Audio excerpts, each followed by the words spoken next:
Today, we are going to meet someone who will teach us a ton about light and how it affects our bodies, our hormones, and that transition through menopause.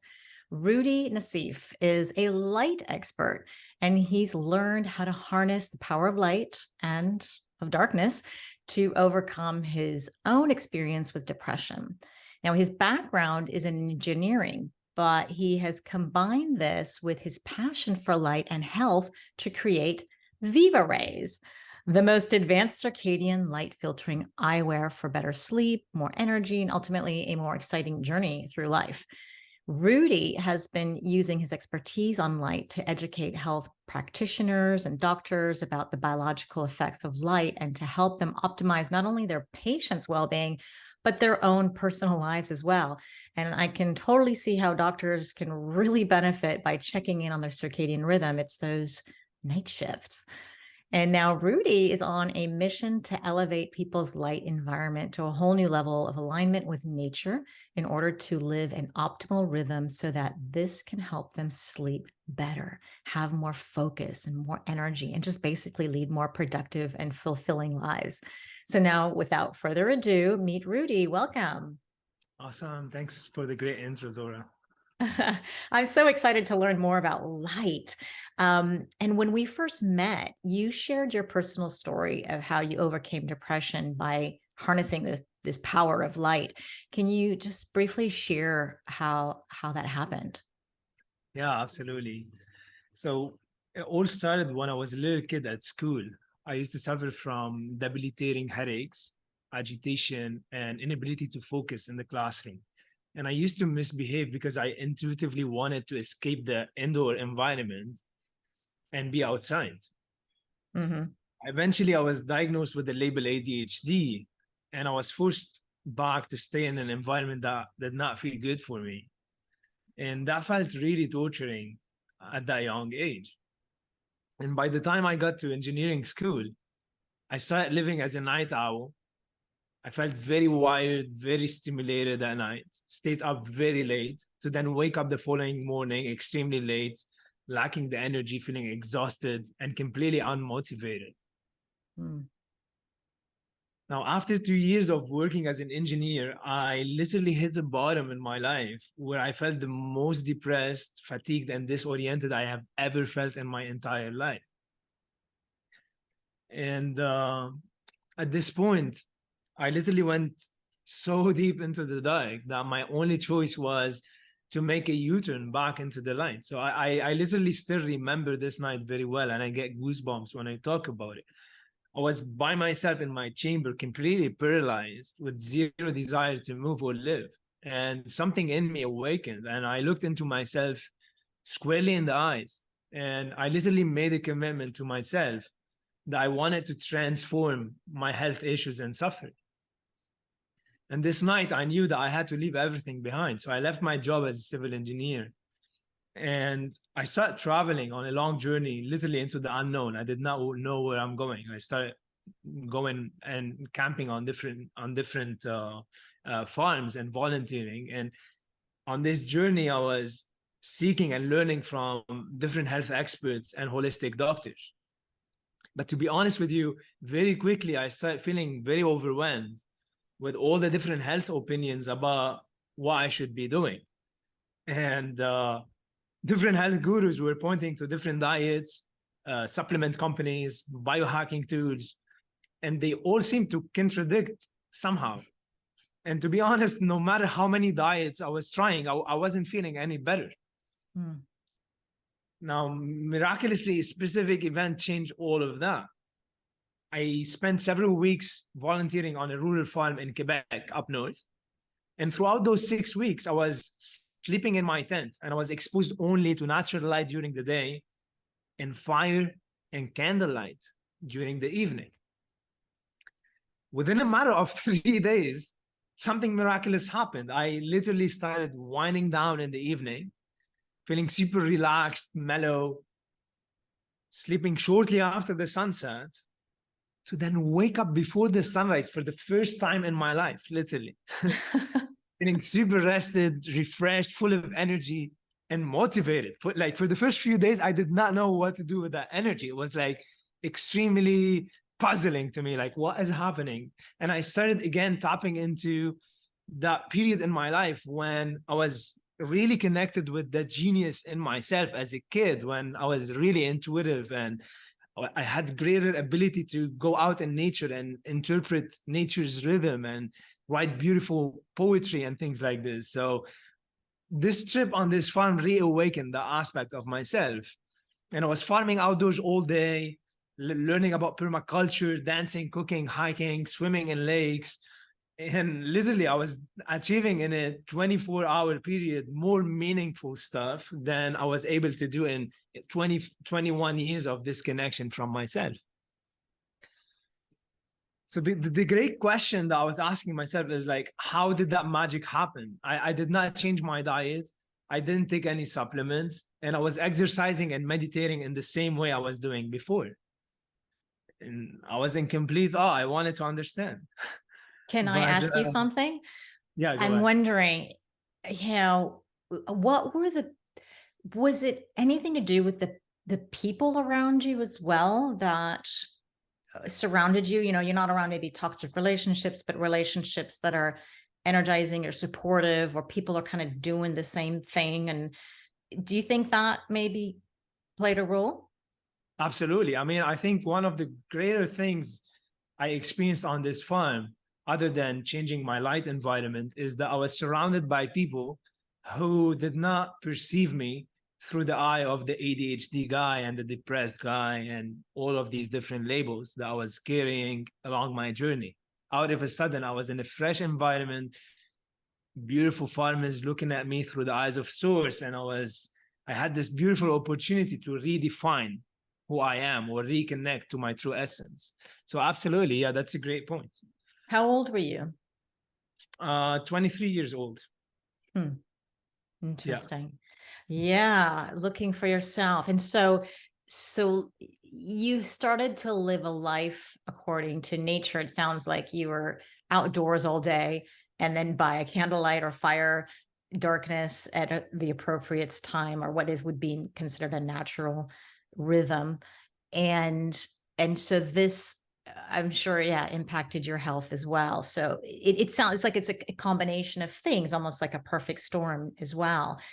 So how did you know? I mean, did you just, and when you decided to go to Canada to work on a farm and to start to live this outdoor life, were you still deep in the depression, or how did you get out of it? Was it a gradual thing, or did you like wake up one day and go, you know what, I'm not depressed anymore, this is totally fine?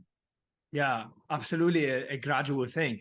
That night, when I was in my room, completely paralyzed, I had a spark of inner light within me awakening and deeply whispering in my ear, telling me, like, wake up. This is not you. This is not who you really are.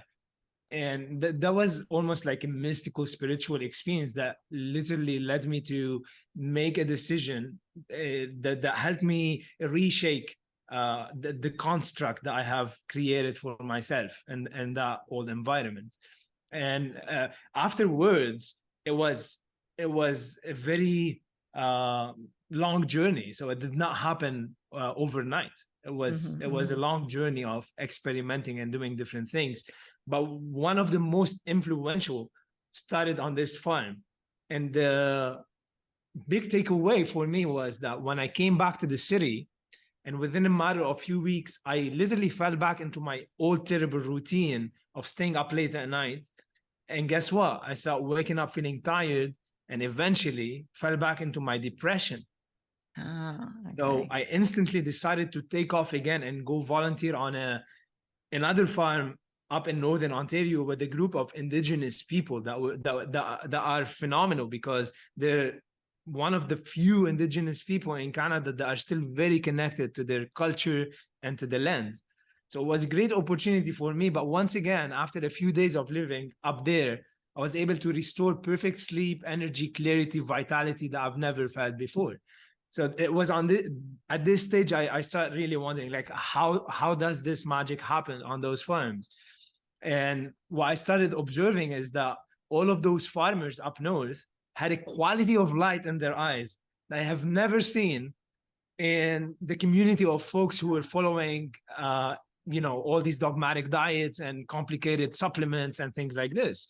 And also, like, I started realizing that those farmers lived a balanced, rhythmic lifestyle that is much different from the lifestyle that we all live in the cities. And none of them needed to take any supplements or engage in any expensive health biohacks, so to speak.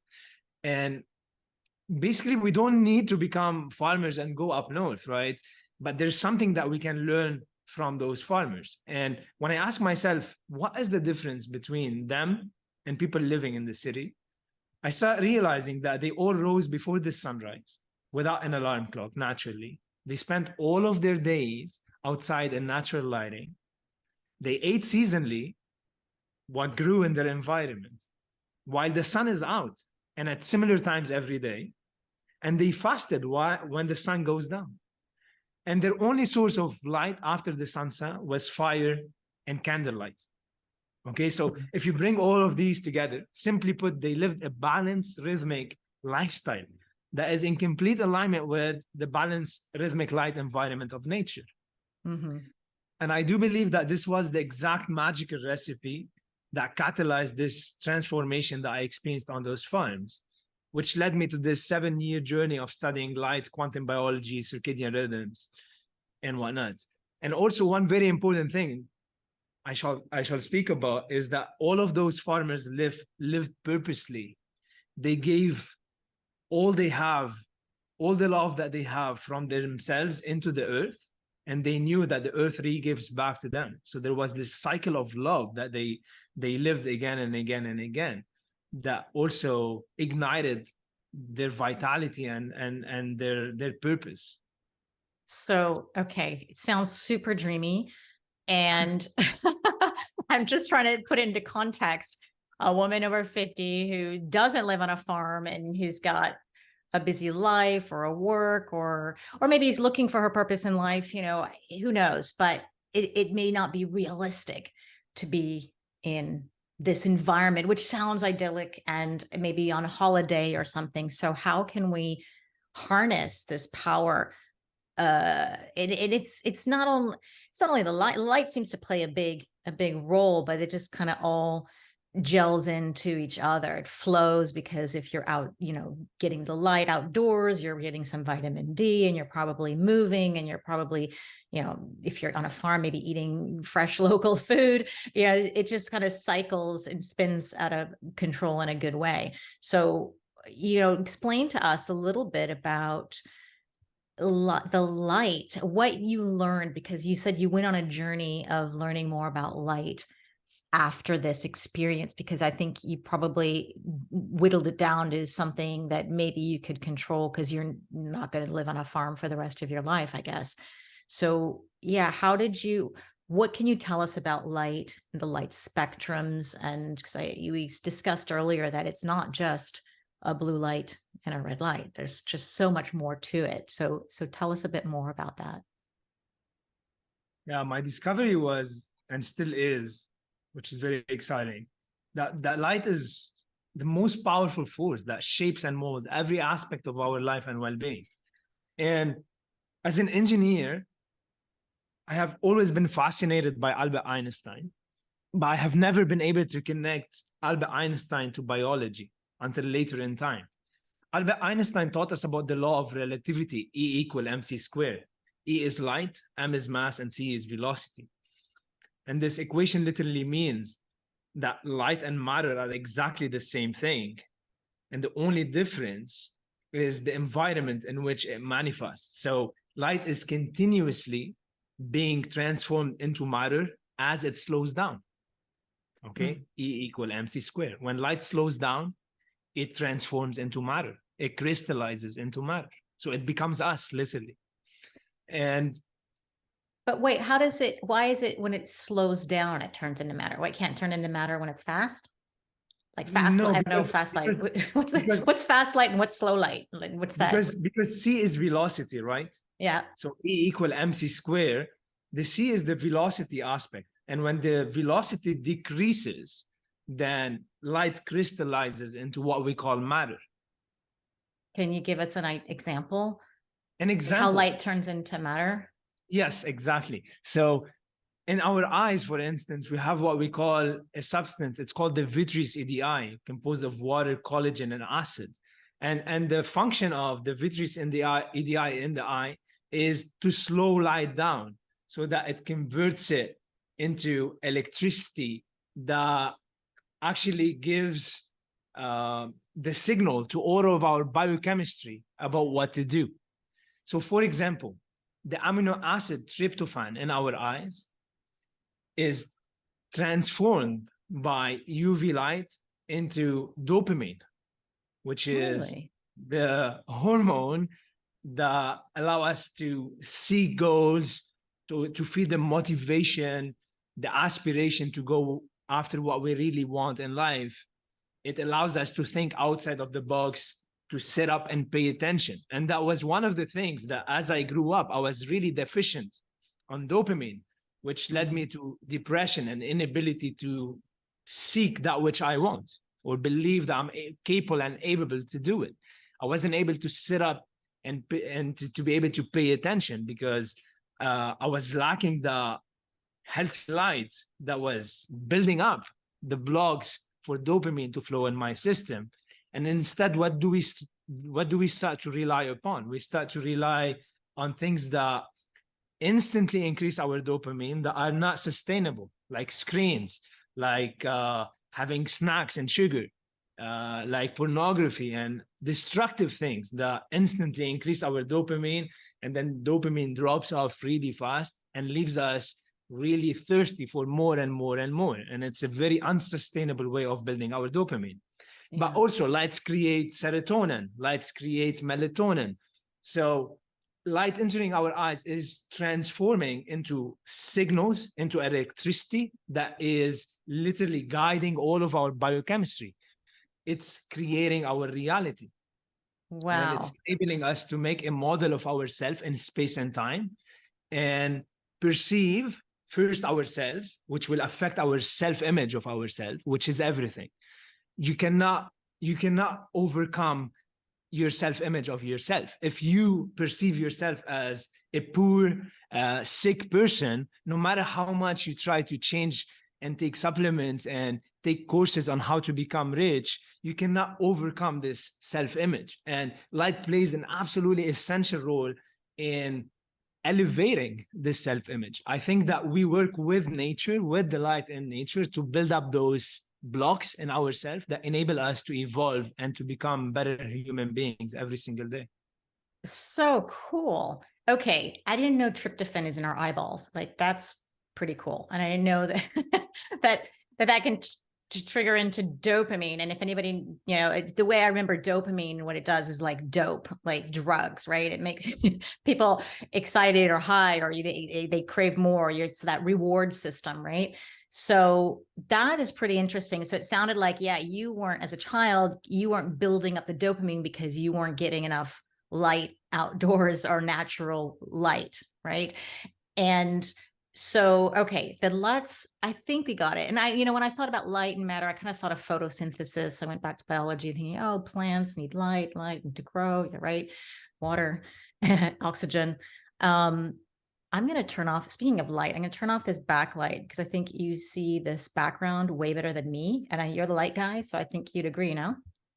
Hang on 1 second. We'll edit this part out.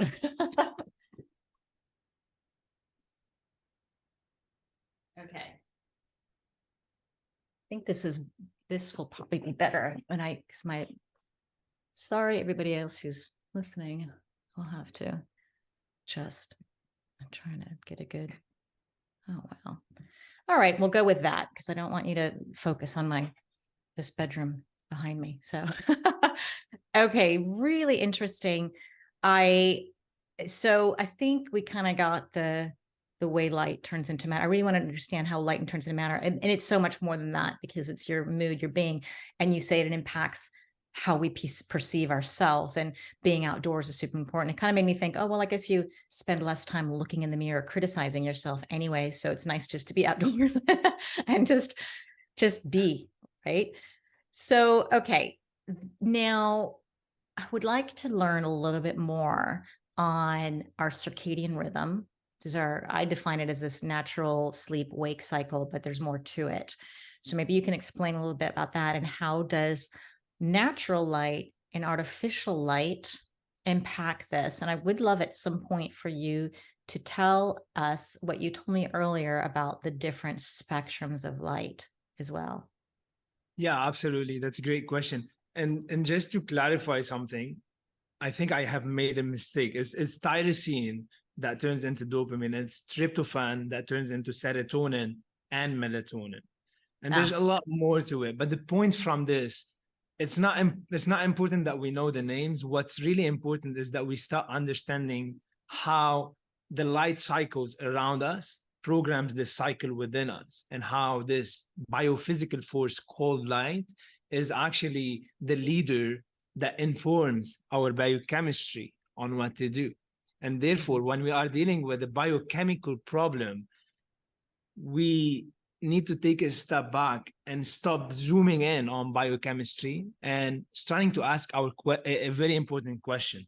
Are we living in a very corrupted biophysical environment that is corrupting our biochemistry? And if yes, if the answer is yes, if we are tapping into technology all the time rather than mother nature, if we are replacing the nature of the light of nature with human man-made light, this all means that we are corrupting the biophysical environment, and there's no escape from a corruption in our biochemistry. but So it can't be all that bad when you think about people with SAD, that syndrome, because they don't get enough light, right? So they need to use artificial light to, I guess, trigger the dopamine and serotonin and all that, so that they can lead normal lives. So, I think there's probably maybe room for some artificial light at some point for those people who live way up north and they don't get natural sunlight. of course, absolutely, there's a deep need for evolving our artificial light technology in such a ways that is in alignment with the light in nature. The problem is that when we invented the light bulb, we have never thought about biology, we have never thought about human beings.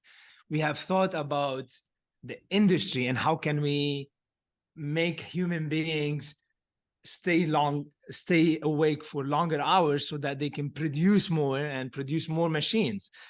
But the thing is, as the moment we take a step back and we start observing the quality of light in nature and how it actually affects us, then we have the power to create very powerful technology that empower us rather than deplete us. And I still think that we are still scratching the surface in this. There's very little technology today that falls into a spectrum of balance and alignment. Yes, the SAD boxes could serve a specific purpose. However, unfortunately, they could also create a lot of destruction, because in the wintertime, for example, when people experience the effect called sadness, it's not the effect of winter. It's actually the effect of our unbalanced actions leading to this. And what do I mean by this? Winter for so many years has been a time for rejuvenation, healing, going inward so that we can spring back in the spring fully vital and energized and do the things that we want to do. And unfortunately, it has turned into a time of depression, fatigue, and sadness. Now, why is that? Because most people's bodies are actually confused and do not know that it's wintertime. The reason for this is that we have something called infradian rhythm, which is a little bit different than circadian rhythm, and it deals with the cycles of the season, which are much longer than the cycles of the day. And if I was living in Canada during the fall, as I start going outside, the UV light in the environment start dwindling around fall, and the intensity of light start decreasing.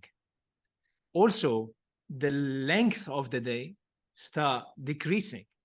And the three of these the dwindling UV light, the dwindling intensity of sunlight, and the lengthening, the shortening of the day provides very important information for our bodies so that we know it's winter time.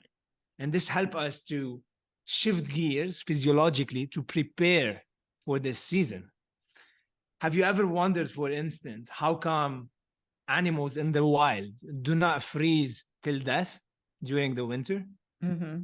Despite being not moving at all and hibernating. Exactly. And this is because they are tuned into the season, and the moment winter approaches, they start unconsciously activating the winter programming, which literally changes the way the mitochondria work at a cellular level. And at that moment, the mitochondria is no longer concerned with only the production of energy and ATP. It starts burning the fuel and the food that we eat into heat so that we can overcome the cold during the winter. And that's only one small mechanism of how our bodies are programmed to respond to different seasons. Also, for example, the wolf will not wait until the first snowfall until it grows its thick fur. Its pineal gland is connected to the length of the day, and it's informing the wolf's body that winter is approaching so that it can start growing its fur, and it will help the wolf to adapt to a perfect winter and grow its fur. And it's very similar for us as human beings. When our biophysical environment is not corrupted, when we are getting the proper signals of light and the proper signals of darkness, the body is inherently able to figure out the time of the season and where it is on Earth. And therefore, it's able to predict the changes in the environment, prepare itself, and perfectly adapt. And that makes all the difference between a rejuvenative, healing winter and a winter that is filled with sadness and depression. Yeah, but how do you, the thing is, yeah, but we all need to get into this different lifestyle, right? That's, and unless you've got a hack, which I think you do, but, but we've lost that because we're not, what are we supposed to, get fat and hibernate and sleep most of the day and then grow fur. And then that's what we're really programmed to be doing. And we know those are wolves and bears, but humans, are we really exactly the same? I know we've probably lost it, but there comes a point, where we go, all right, that's maybe what we're programmed to do, and but how realistic? Well, the point of this, we don't really need to turn into a Bigfoot and grow a furry hair. The point in this is we need to start thinking about ways to decrease the corruption in our biophysical environment. And we need to start understanding that those forces of nature called light, water, and magnetisms are the essence of our biochemistry. And therefore, by implementing simple steps, we are able to completely overcome the suffering that we create for ourselves. And you see, in my story, I suffered for 21 years. And it wasn't until I went to that farm and I changed my light environment and I was more connected to the magnetic field of the earth that I was able to transform my suffering in as short as 3 days. And then when I came back to the city, because I did not understand what happened, I wasn't able to harness and bring it back with me to the city. But eventually, over time, as my understanding evolved, I was able to know exactly what to do no matter where I am, and therefore stay in tune with the rhythms of nature. And even though right now I have a business operating and I have a big team and a lot of responsibilities and a lot of time spent around technologies, I know exactly what I need to do in order to overcome that corruption in my biophysical environment. And therefore, I could stay healthy, vital, and in fact, I could harness this power for productivity so that I could serve my fellow human beings, right? So it's literally about knowing what to do and about taking those small steps, which I'd love to share with the audience, 7 simple steps that they can take, anyone could take, in order to create a phenomenal biophysical environment that brings up vitality, energy, great sleep, great digestion. Okay, And go ahead. go ahead. So that's such a great idea. I want these 7 steps. But before we do, I want to address the woman who's listening to this, who's going through menopause, this transition, because that's who the majority of our audience is. And they struggle with sleep. Not everyone, but some people do. And we're going, especially if you're going through perimenopause, you have these hormonal fluctuations and you have this gradual loss of sex hormones, your estrogen, progesterone, testosterone, and all of that can lead to a poor night's sleep. And then there's this whole cascade that happens when we don't sleep well. I want you to share a little bit how light is affecting our hormones and ultimately our sleep and our energy as well. Yeah, absolutely. That's an amazing question. And the first person I was able to help was my mom, which I'm going to share a little bit more about her story. But basically, during pre-menopause, the ovaries slowly start producing sex hormones. However, in a healthy woman, the adrenal glands are supposed to compensate by secreting small quantities of estrogen and progesterone to ensure that the transition goes smoothly and as easily as possible. Now, how does this relate to light? Our light environment literally affects fertility, steroid, and sex hormones. And it happens via the master sex hormone, pregnenolone, that is produced in the mitochondria in response to morning sunlight. Every morning when we go outside, pregnenolone is produced in the inner mitochondrial membrane. Really? And yes, Wow. and That's cool. pregnenolone is literally the raw material from which the stress hormone cortisol and the sex hormone estrogen, testosterone, and progesterone are made. Okay. So when we first wake up and we go outside, light into our eyes, the body converts some of this pregnenolone to a healthy path of cortisol. And this healthy rising tide of cortisol is what makes us feel awake, alert, focused, and energized first thing in the morning. It's nature's coffee. It's the most efficient cup of coffee that you will ever drink, which will Cortisol is eventually nature's coffee. I like that. Then from the sun, sunlight cortisol. That sounds really exactly. good. I like that. Okay. So under balanced conditions, if we're feeling safe, the body converts the rest of the pregnenolone into youth and sex hormones like estrogen and progesterone, which are very important to keep your energy levels up and extremely important to maintain youthful looking skin and hair. However, here's the thing. If mitochondria is a very powerful sensor of the environment, it senses what is going on around and sends signal to the cells and to the DNA to inform the DNA code on what's around us. Okay. And it literally changes the proteins that are coded by the DNA. And therefore the epigenetic field arise and the importance of the environment is taken into consideration. So if the mitochondria senses a threat in the environment, let's say we're in the jungle, the tiger is chasing us, the pregnenolone will get converted from fertility and youth pathway to more stress hormone cortisol so that we can run or we can fight the tiger. Okay. Now, very interestingly, psychological stress, like thinking unbalanced thoughts and worries, have almost the same effect.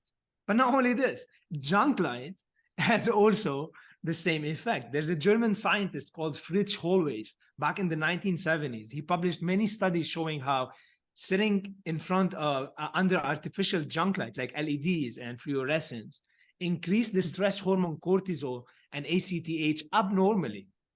And the mitochondria under this junk light will continuously divert pregnenolone from sex pathways to more cortisol. And this really taxes our sexual glands and start leading to brain fog and that feeling of sluggishness, let's say. So let's relate this to a woman with pre-menopause. So basically, a woman who is already going through that stage, this chronic stress from artificial light will impede this process by continuously forcing the conversion of pregnenolone to cortisol. And so it's with no amount of estrogen or progesterone being produced, women start experiencing those unbalanced effects called hot flashes, weight gain, fatigue, irritability, mood swinging, and so on. Oh, wow. You know the hormones much better than I thought you would for a young guy. Really good. So that is amazing. It is so light, artificial light, and natural light really does have an impact on our hormones. It sounds like almost a solution instead of taking hormone replacement therapy, maybe just go get a bit of sunlight and turn your phone off at night. Or speaking Exactly. of artificial light, I'm going to just, switch on to my second layer on my Vivarays. So let's talk about the seven hacks that you have that you mentioned that can help harness the power of light to our advantage. Part of those 7 hacks are 2 very powerful fundamental ones that you just mentioned: morning sunlight and managing artificial lights at night, just like you are doing right now. And literally those 2 steps are so simple but so fundamental that they can be transformational. And as an example, my mom suffered from insomnia and menopause issues for so long, and she used to suffer from those hot flashes. She came to a point in her life where she was barely sleeping for 2-3 hours, and she was fundamentally losing every aspect of her health. Her hair was she was losing her hair, her skin health.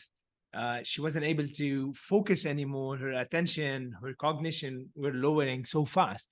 And at the time I was in Canada, she was in Lebanon, and that was like heartbreaking to me. And it happened similarly at the same time when I was going through this transformation and learning about light and health. So my mom calls me one day and she's feeling very desperate and she's feeling very, very sad. And she says to me that she visited her doctor, and the doctor said that at this age, there's nothing he can do, and that she needs to take sleeping pills or drink alcohol. And I'm like, oh my God, no. And my mom did not resonate with him, but she was feeling stuck and sad. She did not know what to do. And I'm like, Mom, I've been learning about light, and there has been great transformation happening in my life. Would you be willing to learn with me and do some experimentation? And she said, I can do anything, but I don't want to take sleeping pills and drink alcohol. Although some people wouldn't agree to that. If the doctor told them drink more alcohol. All exactly. Right. But the doctor said so. I'm pretty sure. So I sat down with my mom and I taught her those actionable steps that I'm going to share right now. And within a matter of 3 days, my mom calls back. I open a video call with her. And for the first time in years, I see her face glowing, shining. Wow. And she shares with me with tears in her eyes, tears of happiness, that she slept for 8 hours. Wow. For the first time in years, literally. And fast forward today, my mom is a completely different person. Her hair is growing. Her skin is glowing. She started her first business. She's studying 2 languages at the same time. She's an absolute inspiration. Okay. What did you do? What did you do to her? give us the goods. I shared with her very simple steps. I call them the light nutrition steps. And basically the step number 1 is every morning, go outside and get morning sunlight. We spoke about this morning sunlight being the most effective cup of coffee. It's going to increase your cortisol and adrenaline in healthy ways so that you could start feeling alert, focused, and energized. This light will turn into matter. Remember, it's going to build your dopamine, your motivation. It's going to build your serotonin, that hormone that allows you to feel good internally, to feel that inner connection with your own very self, that satisfaction with life, and a sense of purpose. It will also build your melatonin, which is going to be released at night when you stop exposing your eyes to artificial light. And it's the most important sleep hormone, the highest antioxidants. It boosts your immune system, your nervous system. So light creates reality, and we want to create a fundamentally great reality by going outside every morning and exposing our eyes to at least 10 minutes of morning sunlight if it's open skies and blue. And if it's rainy or cloudy, all we need to do is spend a little bit more time outside. If it's overcast, I would suggest 40 minutes, because we have a system in our body that can sum up photons over time. And this 40 means that if minutes. it's not, yeah, go ahead. So 40 minutes if it's cloudy, 10 minutes if it's sunlight and a clear day. Does it matter Yes. what time? Like, do you have to be there for the sunrise, or can you be there at like 10 or 11? Does it matter? Like the earlier in the day this cortisol pulse happened, the healthier and the greater our sleep will be. Okay, so think of cortisol and melatonin as polar opposites, as yin and yang. Cortisol is the hormone of alertness during the day, and it's triggered by sunlight. And melatonin is the hormone of darkness, and it's triggered after our eyes stop perceiving light after the sunset.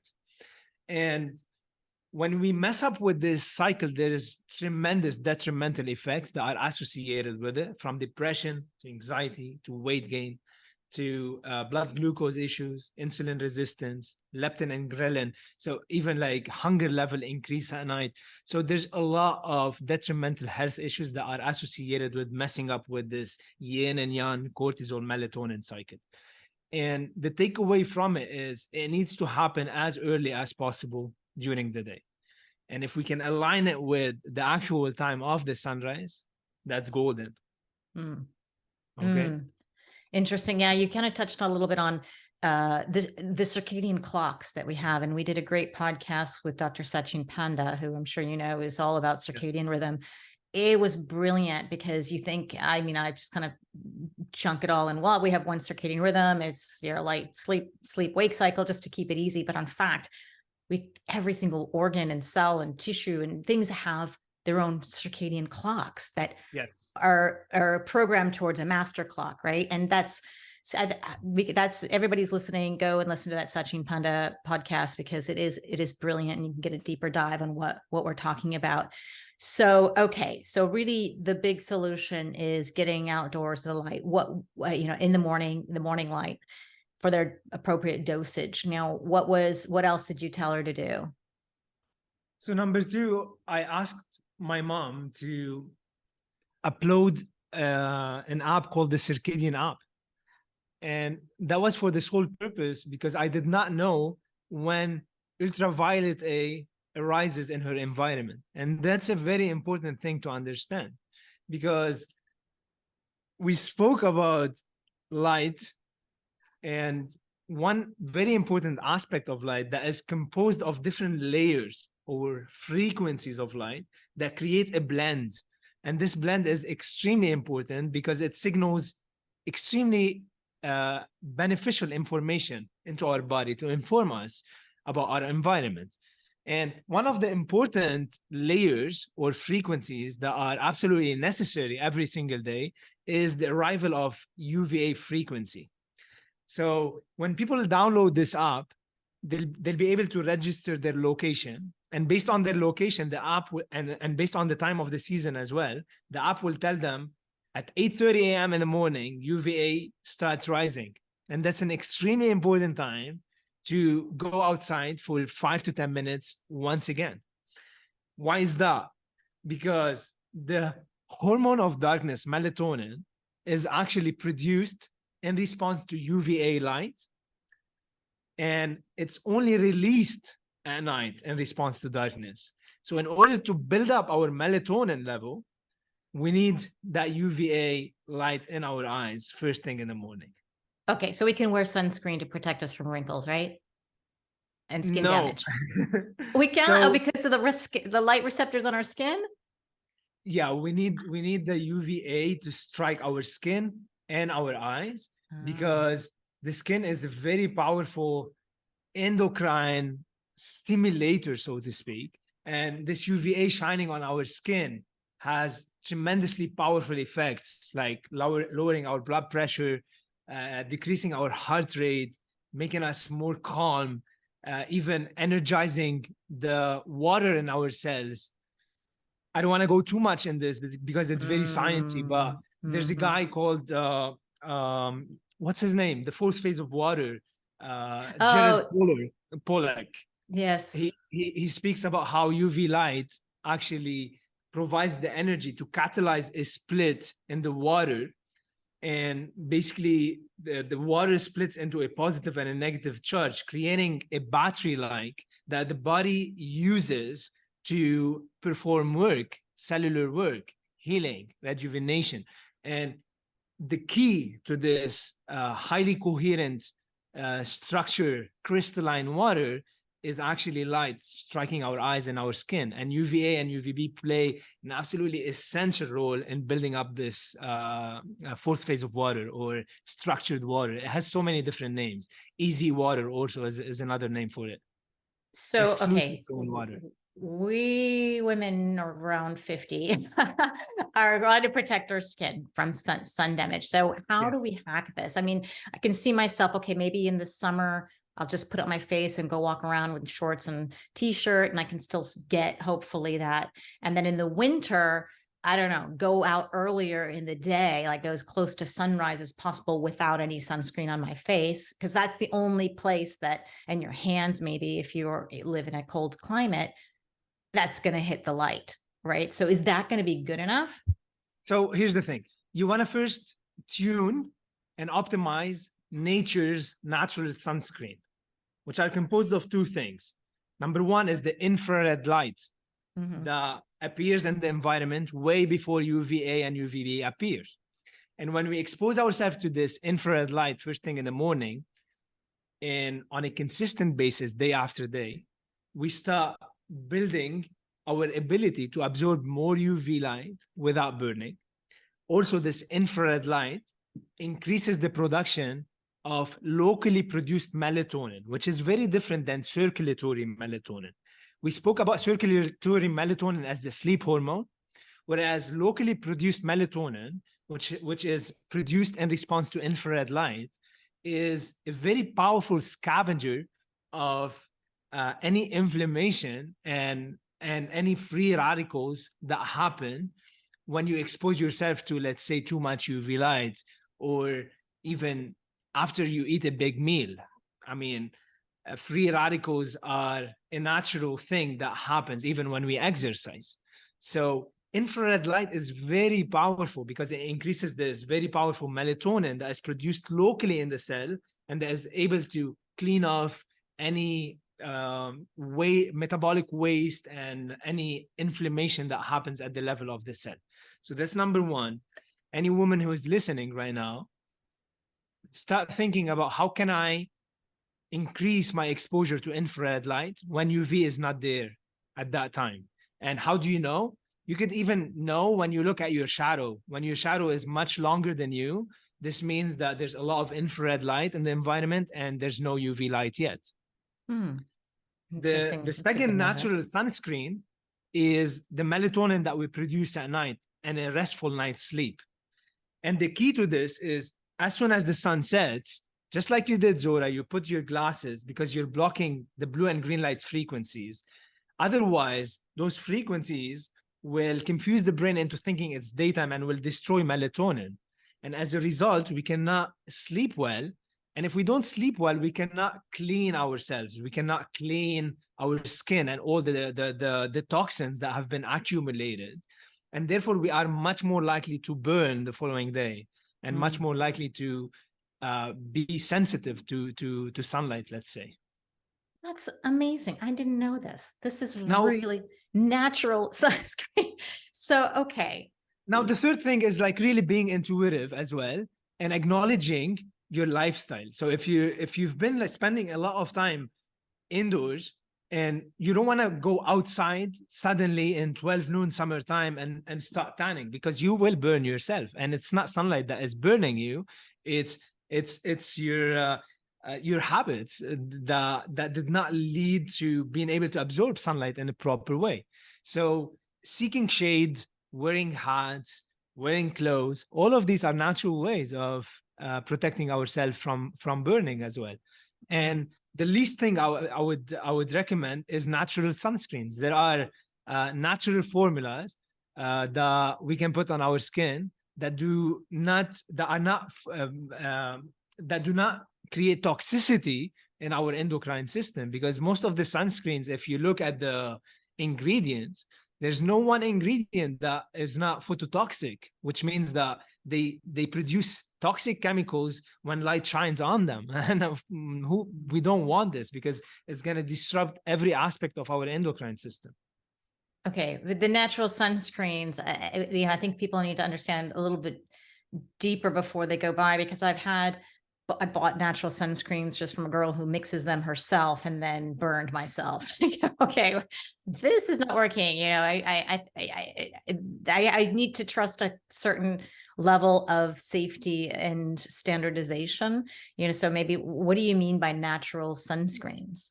So there are several companies making different products called natural sunscreens, which is usually a mix of coconut oil and other plants that are anti-inflammatory, and that they provide up to FS 50, I believe. There's FS 30, there's FS 50, and I'm not highly knowledgeable about the exact plants that they use in their mix, but there are amazing companies out there that are trying to make really great quality products like this.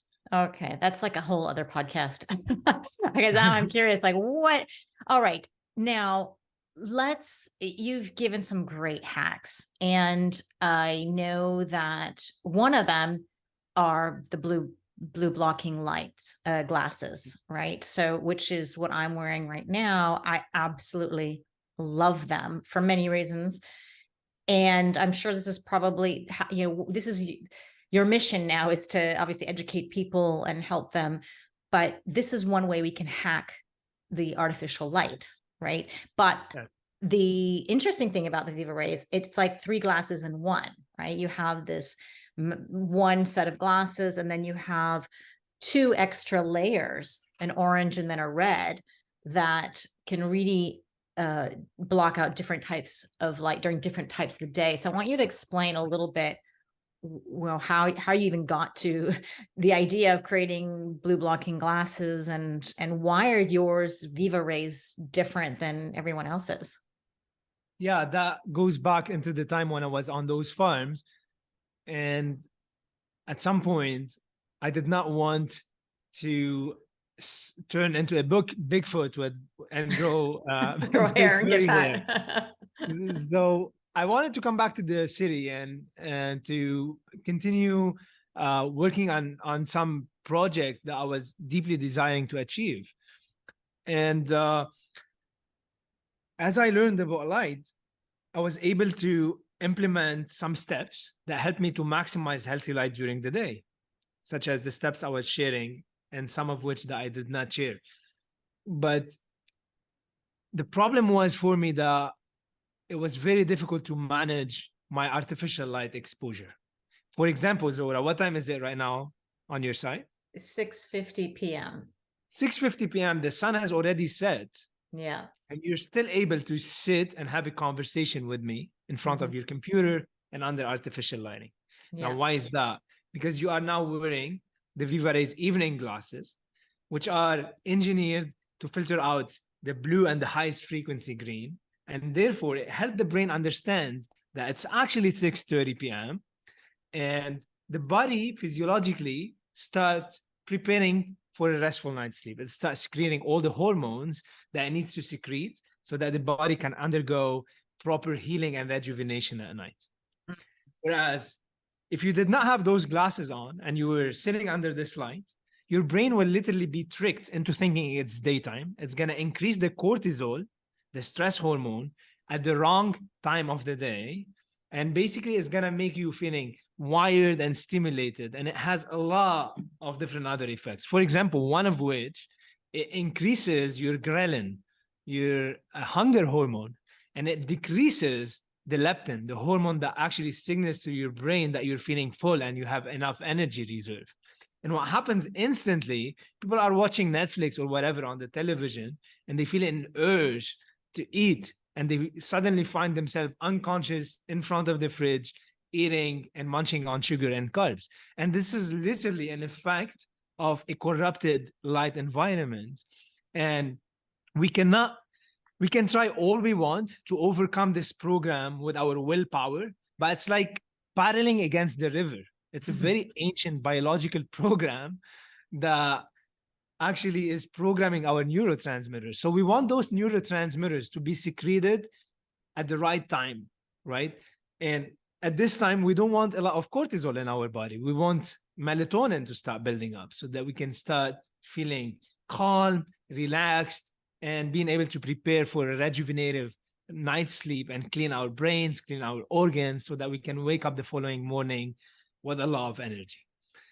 So with all that being said, I was learning about all of this, and I learned about blue light blocking glasses, and I was feeling so happy. I'm like, finally, I could have something that will enable me to mitigate the effects of artificial light. And I bought my first clear blue light blocking glasses, and after using them for a while, I did not get any benefits. And in fact, I was still feeling extremely wired, extremely stimulated, and very different from how I felt on the phone. So I knew that they are not working. And what I learned then is that those clear blue light blocking glasses were blocking blue light up to 420 nanometer in wavelength, which is not emitted by screens and LED bulbs. It's literally blocking a frequency of light that is not emitted by those harmful sources. And people are always tricked into thinking, oh yeah, they work by using this pen on those ads by different companies. And this pen uses a frequency of purple blue at 380 nanometer that is literally not present in LEDs and in screens. So it's literally a scam. And even optometrists fall into this scam, because I went to dozens of different optometrists with a spectral colorimeter in my hand to show them the spectral curve of an LED bulb and to actually prove to them that clear blue light blocking glasses are a scam and they do not work. So after that, I bought some orange tinted glasses, and those somehow helped. However, I was still experiencing unexplainable drops of energy during the day when I was wearing them, and I didn't know why. And it turns out that I was actually blocking blue light at the wrong time of the day. Because we actually need that blue light during the day because it energizes our brain, it resets our circadian rhythm. And if we block it at the wrong time, it's gonna also causes a circadian disruption, and it's gonna lead us to feel fatigued at the wrong time of the day. But the thing is, what I learned is, though we need blue light during the day, we have not evolved to get a narrow peak of blue light from screens and LED bulbs that is not balanced and proportionate with the other colors.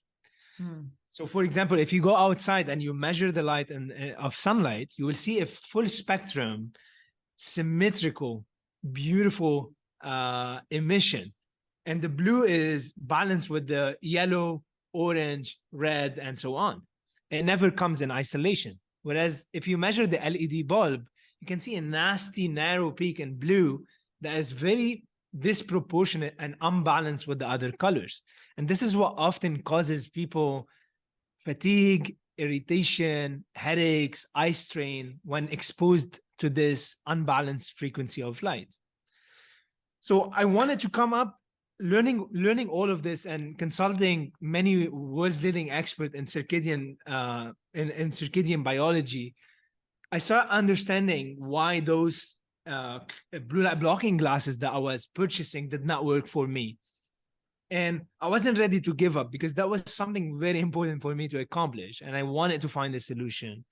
So I finally teamed up with optic experts in British Columbia, and we had access to state-of-the-art lab equipment that enabled us to do a lot of testing and experimenting. And we came up with this system. It's a 3-lens technology system that is designed to filter out different frequencies of light at different times of the day in order to create the perfect alignment with the light of nature. So for example, during the day, we don't want to block blue light. What we do with our glasses is that we reduce the sharpness of blue light, and we have a formula to make it balanced and proportionate with the yellow and the green. So it's a step towards balance. It's not 100% balance yet because we're still not getting full spectrum sunlight in the eyes, but it's an absolutely amazing step towards balance that help people to feel more energized, to overcome headaches, agitation, and fatigue that we often feel in front of screens during the day. Now, when it comes to, go ahead. No, it sounds like hormones, and just we need hormones in balance. It's not like we need more estrogen or just get rid of our estrogen because they're estrogen dominant. It's about balancing it with progesterone.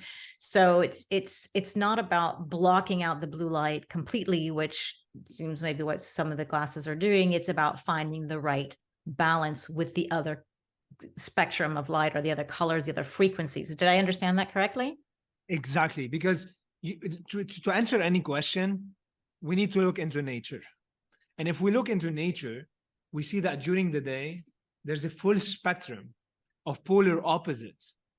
And there's a balanced rhythmic interchange between the polar opposites, between the blue and the red. They balance each other out, between the infrared and the UV. We mentioned a great way for not burning from UV is to balance our exposure with infrared. So there's this yin and yang aspect in nature, this balanced rhythmic interchange that happens in everything that is key to balance and to centerness. And we need to bring this into our innovative technologies, whether it's lighting or other things. And every time we innovate something that is off balance, off the rhythms of nature, we run into consequences of unbalanced effects.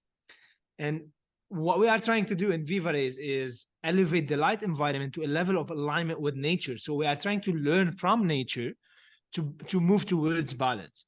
So you're right. During the day, it's about balancing that spectrum. But at night, if we look into nature, there's no such thing like light. There's darkness. And think about it.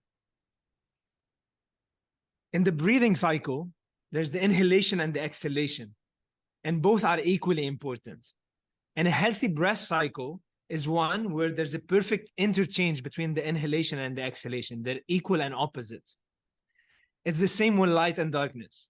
If we start focusing on light all the time, and we don't equally focus on darkness, it's like breathing in all the time without exhaling. It cannot happen. We'll explode. We will die. There's this balanced rhythmic interchange between light and darkness that must manifest in order for us to manifest true health. So looking at nature, there's no blue and green light at night. And this is why the Vivarays evening glasses, let's say, the one that you are wearing right now, they filter out 100% of the blue and the highest frequency green. And they create a color temperature that is similar to the bonfire at 1800 kelvins, which instantly flows information to our nervous system so that we start relaxing, winding down, and preparing for a restful night's sleep. And lastly, we move into the nighttime glasses, which you could also clip. And those block 100% of the blue and 100% of the green, and they decrease the brightness by 15 times, which is a very important circadian aspect that not many companies pay attention to. We hear a lot of people talking about blocking blue light, but as we are learning right now, it's not about blocking blue light. It's about so many different aspects. And at night, it's about decreasing the brightness big time and blocking blue and green light. And this is the way to allow our brain to completely understand it's dark outside so that we can start producing melatonin optimally. And not only this, growth hormone as well. And this will allow us to stop burning fat at night while sleeping. And it will enable us to wake up feeling alert and able to focus. Wow. Okay. I better take off the red one because I'll fall asleep. I still need to because you'll fall asleep. I'm going to make dinner and I need to. So this is ingenious. I love this system because you get 3 glasses in one. So you have that the first, when would somebody then, what times of the day would they put on, when do you walk around with just the first layer, the light, I just call it the yellow layer. And then when do you put on the orange layer? And then when would you do the red? Yeah, that's a great question. And there's this, in case people are just listening to that podcast, when I say 3 in 1, I mean, there's this magnetic, and the glass, the lenses themselves, you can magnetically attach them. You don't need to get get a whole new pair of glasses. You literally just click them on. You can probably hear the click. That's super easy. Sorry, I just had to explain if anybody's Yeah, listening, absolutely. not watching. You could seamlessly transition from one technology to another without needing to switch different frames, Yeah. which before was very challenging because you need to carry all these different frames with you, and also it's much more expensive if you go and try to shop uh, like really good quality glasses from a company that does high quality lenses. You'll be paying around 160 per frame. So if you want to buy 3 frames and if you have prescription, it becomes extremely challenging and extremely expensive. Whereas And you with have to this carry them system, around. And none of them, exactly. going to carry around 3 glasses with them Yeah, if and, you're and this out and system about. makes it Yeah. much more affordable. And if you have prescription, you don't need to have 3 prescription. You have only your prescription on the base frame, and then you snap on the evening and the nighttime on the prescription lenses. Mm. So what was the question again? So yeah. So when would you start? When would you put on the first layer, the yellow? When would you Right, start yes. using your glasses? So basically, we spoke about the importance of seeing morning sunlight and UVA, and then you come back to your office and you're surrounded by artificial lighting.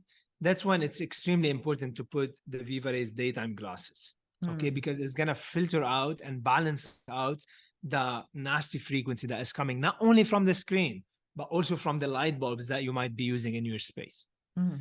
okay? And So if we you're outdoors, always, you don't want to wear these. You just, if of you want, course you not, want nothing. when, natural when, when sunlight. we're outdoors, we really want to try to eliminate anything that blocks the frequencies of light from entering the eyes, because we now have learned that not only light resets our circadian rhythm, but it also controls our nervous system, our endocrine system, and all of these hormones that are dependent on this blend of frequency of light. So we really don't want to be blocking anything.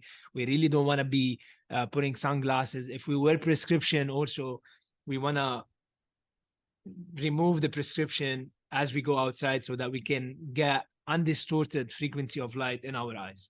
So then Okay. what about somebody wants to protect their eyes if they're skiing or they're outdoors on a hike, or you're they don't want to do sun damage on their eyeballs? Yeah. So like if you're skiing and if you're like in an exceptional environment where there's like a lot of glare, like when you're skiing high in the up in the mountains, then that's exceptionally okay. I mean, we're not skiing every single day in our life. It will happen once every in a while, right? Mm. But the true damage happen is when we get into the habit of wearing sunglasses every time we go outdoors. Mhm. And this is will literally disconnect us from the light that is present in nature, and will start creating circadian disruption, endocrine disruption, and so on. So would you say then, if you are spending a lot of time outdoors, even if you're just walking, and if your work is an outdoor type of work, is there some point that you'd want to just wear sunglasses to protect them from UV damage? I don't think it's necessary, and I do think that for some people they could be wearing a hat to decrease the amount of light that is arriving at the level of the eye if it somehow is getting too bright for them. But it's extremely dangerous to actually block 100% of the UV, because let's say for a person who is an outdoor worker who's wearing sunglasses, and what happens then is that their brain do not understand that there is UV in the environment, and this inhibit the signal from the brain to the skin to produce melanin. And melanin is the natural compound that we produce to protect our skin from burning, so that we can tan. So in fact, an outdoor worker who is wearing sunglasses is under higher risk of sunburn and compared to someone who's not wearing sunglasses. Oh, it's interesting. Okay. So then the first layer we'd wear in the office when we're working, and the computers and the artificial light, you'd wear them also just before sundown or any other time? Yeah, you keep wearing them during the day until um, like as long as the sun is out and you're working indoors, the daytime glasses are the good lenses technology to be wearing. But what about, so if you have a window, you're working, so you have a window right in front of you, and you may be able to get some natural sunlight.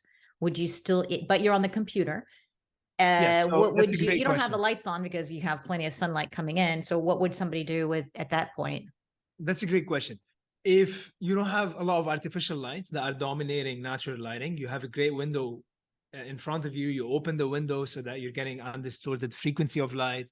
Then, to be honest with you, you don't need anything. You could remove the glasses, Mhm. and the intensity of the natural lighting will be dominating the light coming from the screen. Mhm. And you could also download an app called f.lux that will help Mhm. you to decrease that sharpness of the blue coming from the screen. So the combination of both means that you're getting natural light in your eyes because you're opening the windows, and you're filtering out that nasty frequency from the screen. Oh, yeah, f.lux. Yeah. And there's also iris is another Iris is a one. good one as well. Yes. Yeah, interesting. Okay. So then when would you snap on the orange ones? So basically, one of the steps that I was going to teach is the importance of going outside around sunset time and witnessing that slowly fading light, because Mm. it's an extremely important signal to the body to start winding down. And it literally start the onset of melatonin production, which is a journey of 4 to 5 hours until it becomes like, I don't want to say it peaks, because it peaks actually when we are sleeping, but it keeps increasing 3 to 4 hours before we go to sleep, and then we go to sleep. And most people think, oh, like I need to protect my melatonin level 1 hour before bed only. No, it's actually it happens way before that. Yeah. So by that time, you go watch the sunset, and your system is starting to understand that the day is ending. The moment you come back home and you're exposed to any form of second sun, from television, LED bulbs, LED screens, the lights in the street, in the mall, people think that, oh, artificial light only comes from my phone and from my computer. No, it's actually coming from every bulb that you're putting in your house, from the lights in the street, in the mall. And that's a very important time to put the evening glasses on, the one that Mm. you are putting. Yeah. You keep them on until 1 hour before bed. And 1 hour before bed, you switch into the nighttime lenses. Some people, most of our clients report putting them on 30 minutes before bed, because they report that within 15 minutes, they fall asleep when they put the red lenses. So So, okay, if you're not on the computer or you're not looking at, you don't have very bright lights at home, would you still put on the red ones, even if you're not using your phone or computer and there's no bright lights in the house? yes, I have experimented with and without. And to be honest with you, where I live, there's no artificial lights at night. I turn my place into a cave, and I can I have tracked my sleep with and without. And what I saw, that when I put the red lenses on and make it even more dark, I increase my REM and NREM sleep by 10 to, I think, 12% is the most that I have seen. Mm, And interesting. though I was not using artificial lights in my space. Wow. So I have a feeling like Christmas Eve dinner, tell everybody to bring their blue blocking glasses, or I'll have to buy a pair for everybody. Say, there's your Christmas present. Everybody put them on now before we start eating. So I'm not the only one who looks ridiculous. Although these don't look ridiculous, I have to be honest, these are really cool. I like your design. I love the fact that they're bamboo. They're not Yeah. plastic. They come in a beautiful bamboo case, and you're very aware of the environment and sustainability, which I think those cheap glasses on Amazon are probably not really doing. So I talk a little bit about the sustainability of the product. Yeah. So sustainability is an extremely important aspect, because what good are we doing if we are producing a product that will eventually lead to the destruction of the planet and of the future generation? Though we are trying to hack our health and improve our health, but on the other side, we are producing plastic and toxic materials that are leading to the destruction of future generations. So that has been a very important aspect to us, and it still is. And we invest so much time, energy, and money to continuously improve our processes in such ways that makes them more sustainable. And we are currently using Ebony, FSC certified wood, which is a great certification that help us make sure that the wood is harvested from sustainably managed forestry. And the cases are also using FSC certified bamboo. And we recently launched a new frame made from 100% biodegradable material. It's a type of bioacetate coming from Italy, which is very different than regular acetate. People make the mistake of thinking they are similar, but actual acetate is made from petroleum and different other non-sustainable sources, whereas bioacetate, especially if you're getting it from a company like Musicelli in Italy, it's made from 100% biodegradable material, which means if you put it in the ground, it's gonna biodegrade in probably in a year or so. Oh, wow. But you have to put it in the ground, not when you're just wearing them. Hopefully. Yeah, Hopefully they'll last for years. Just don't put them don't throw them in the dirt. Yeah, and we also noticed that dogs really like chewing on our wooden frame. So if you have a dog and you buy the frames, just be careful because they love the wood. Oh my goodness. I love this story. I love your story. I love the health aspect to it, and I love the sustainability. I used to wear the cheapo plastic ones, and I notice a huge difference. I mean, this feels like a solid real glasses, and I'm proud to wear them as well. And I'm a big fan. I'm so glad I got them. And I want to go to the questions, if you don't mind. We have one question that I promised to ask before we open the mic to the audience. So listen to this. You didn't get this. I didn't send this to you ahead of time, so I literally just got it before we started recording. So this is the editor of my podcast, Jonathan. And he says, yeah, he's the first one. Actually, that was where I first got this. He told me, the first person told me about blue blocking glasses. So I think you're speaking to your people. He says, I bought a prescription pair of blue blocking glasses and the lenses were clear, no orange tint. And the optician said, this is because nobody likes wearing orange glasses that attract attention. It's not nice. But he says, I don't care. My eyesight is more important. And then he says, my blue blocking glasses at the time were a cheap $40 pair of Amazon with an orange tint, not prescription. So I wore my contact lenses at the same time. When I got my new prescription pair, they weren't blocking enough light because they irritated my vision, unlike the plastic orange pair from Amazon. Yeah. And it wasn't until I asked the optician to color and tone match the new lenses to the cheap pair that the new pair then didn't irritate anymore. And the optician did note the orange tints might be helping the prescription pair push out more of the blue light spectrum. How true is any of this, if what I said makes any sense? Yeah, it makes so much sense, and it's very true.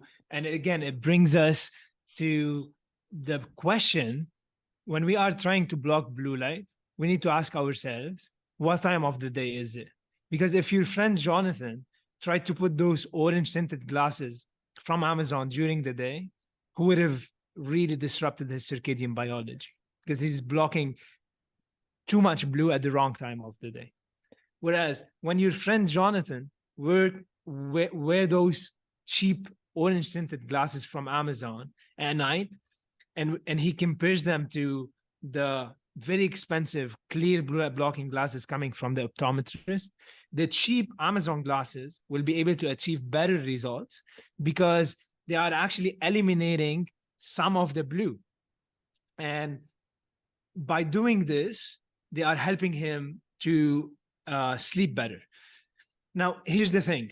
If you've ever colored as a kid, okay, if you mix blue with orange or yellow, what happens? They eliminate each other out, right? So think of that color wheel. Yeah. You have polar opposites on that color wheel. It is impossible. It's scientifically impossible to eliminate blue without using a yellow or an orange tint. Now, the amount of yellow that is going to appear in the lenses is going to be the indirect proportion to how much blue you're eliminating.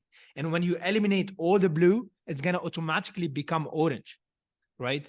Now, this is like basic coloring stuff that I don't know why most of us, even intelligent people who have studied physics, fall into when we're speaking about blue light blocking glasses and clear lenses.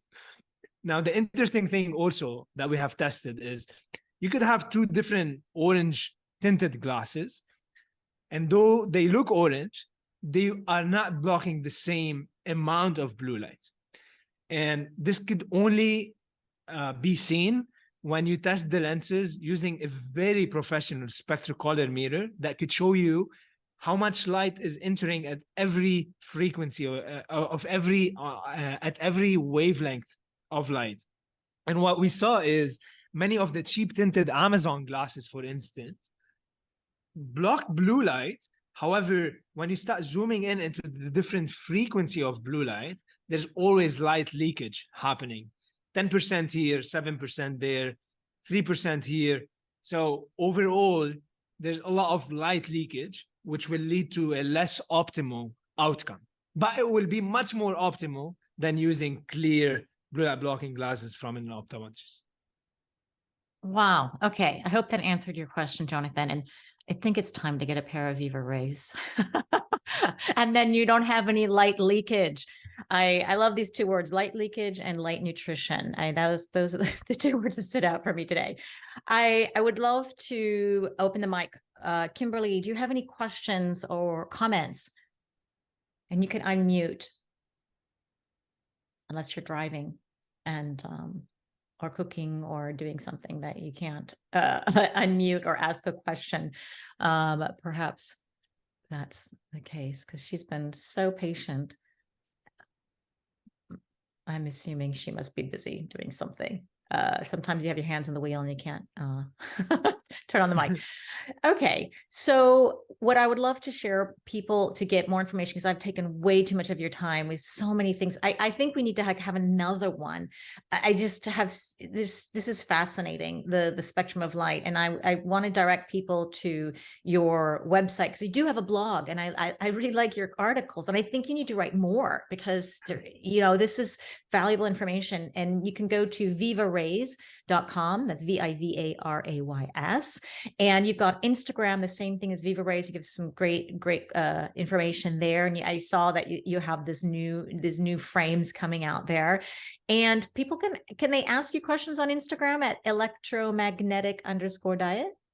Yeah, absolutely. Even at Vivarays, they could Vivarays ask questions and we'll make sure to answer them either individually or if there's a question that is collectively being answered asked a lot, then I always make a video or write a blog about it to answer it in a more detailed manner. Love it. So you've got Facebook, LinkedIn, YouTube as well. So I'm going to have all the links to all of those places in the show notes. Yeah, and also one more thing. I know Uh-huh. this topic is a lot to digest and could be like a new topic to so many people. So I invite everyone who has enjoyed and want to learn more to download our free e-booklet. It's called Light, the Key to Mastering Your Sleep and Energy. And it's an e-booklet, very easy to read. It's a culmination of 5 to 6 years of deeply studying quantum biology and circadian biology. But I wanted to put it in very simple terms so that a 3-year-old could read it and understand exactly what they need to do to elevate their light environment to a whole new level.